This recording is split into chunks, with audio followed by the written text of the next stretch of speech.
Ayon sa mambabatas, kailangan niya na magsalita ukol dito, hindi dahil sa kamag-anak niya ang sinabihan pero kailangan na may isang tumayo para sa mga Ilocano na kanilang pinanggagalingan. Hindi na po nakapagpigil ang anak ng ating mahal na Pangulo na si Representative Sandro Marcos na banatan o sagutin ang mga banat ni VP Sara Duterte. Dahil doon, ito po ang ating balita ngayon.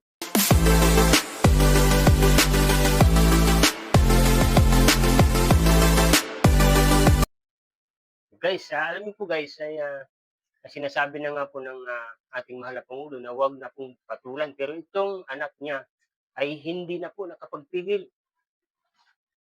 Pero bago natin pag-usapan yan, pwede bang paki-like muna ang video at paki-subscribe? Paki-pindot na rin po ang notification bell para update kayo sa mga bago kong i-upload na video. At wala pong mawawala sa inyo at malaking bagay po kung kayo po ay mag-subscribe. Malaking bagay po ito sa aking YouTube channel. Maraming salamat po. At ito na nga po ang balita mga kababayan na mapapanood natin ngayon. Bago kayo magkomento, panoorin muna natin kung ano ba ang masasabi ninyo dito sa mga banat o sa pagsagot lamang ni Sandro Marcos para ipagtanggol ang kanyang ama.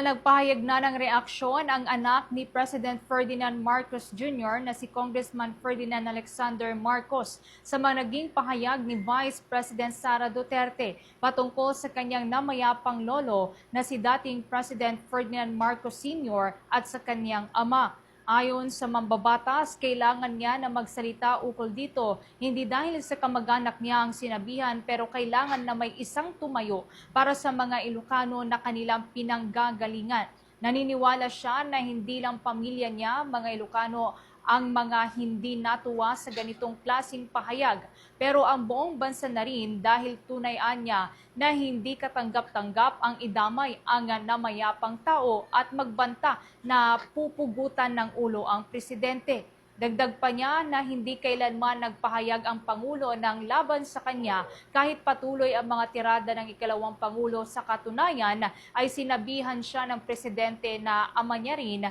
na wag nang magpahayag ukol sa mga pahayag sa naging patutsada ni Vice President Sara. Ngunit nanindigan ang kongresista na kailangan may isang tumayo laban dito.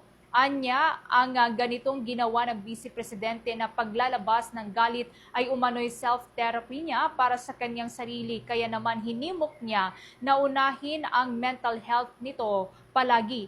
Hiling pa rin ng mambabatas ang kabutihan ng ikalawang Pangulo at naway mahanap niya ang kanyang peace of mind at mental clarity. Kung magugunita nga na ang mga pahayag ni Vice President Sara laban sa kanyang lolo at ama, katulad ng paghukay sa katawan at pagkatapos ay itatapon sa West Philippine Sea at pagtanggal sa ulo ng presidente ay umani nga ng samut-saring reaksyon. Kaya yun lang mga babayan ang ating napanood ngayon. At yun lang po, kung ano ang reaksyon nyo dito, ilagay nyo lang po sa comment section. Maraming salamat po.